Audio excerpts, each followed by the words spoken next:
aujourd'hui, quand vous lisez bien le livre de Galates 5 à partir du verset 19, vous remarquez que la jalousie fait partie des points que le Seigneur lui-même a énumérés. Vous savez, il y a deux sortes de jalousie.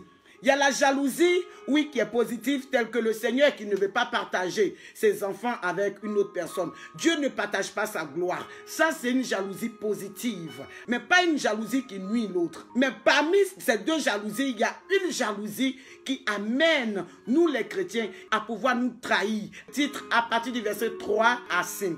Avant qu'on accepte Jésus-Christ de Nazareth, on était aussi insensés. Aujourd'hui, lorsque nous rentrons dans nos assemblées, les enfants de Dieu, malgré que nous soyons des chrétiens, nous ressemblons à ceux-là dont Tite parle.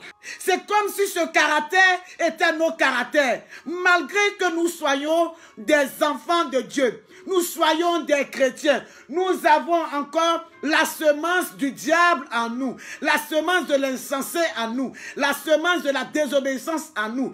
Et nous nous appelons des chrétiens. Nous nous détestons entre nous. Ce passage a été normalement destiné aux païens.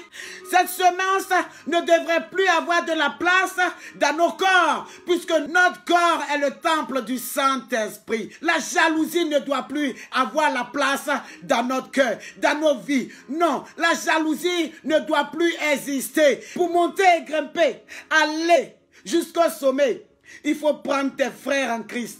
Il faut prendre tes collègues. Vous adorez le même papa d'amour. Il faut utiliser ces personnes. Tu les mets comme des sabots. Tu les mets comme des échelles.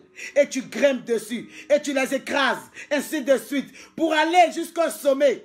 On a vu et on remarque que pour que tu grimpes, pour aller jusqu'au sommet, il faut écraser l'autre. Il faut nuire l'autre. Il faut jalouser l'autre.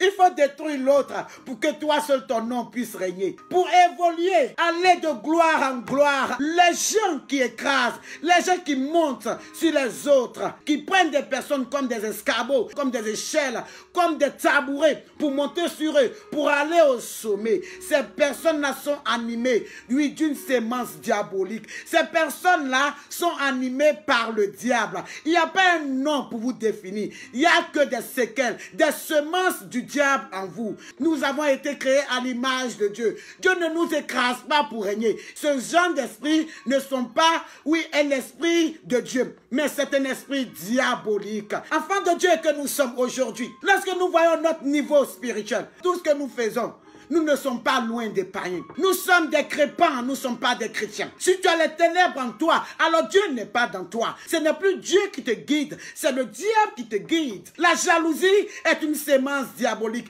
Vite prends l'ascenseur pour arriver au sommet, pour qu'on puisse nous voir. La jalousie t'amène à te prostituer, t'amène à faire des choses qui ne confessent pas le nom de Dieu. Pour avoir de l'argent, pour avoir la gloire, la jalousie t'amène à aller même faire des business diaboliques, aller même collaborer avec le diable, juste pour de l'argent. Chrétien, tout ça doit s'arrêter. Serviteur de Dieu, on doit arrêter tout ça. Tu ne sais pas courir, mais tu veux courir quand même.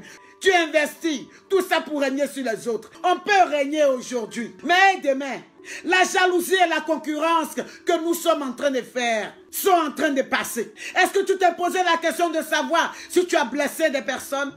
Si tu as choqué des gens à cause de ta jalousie?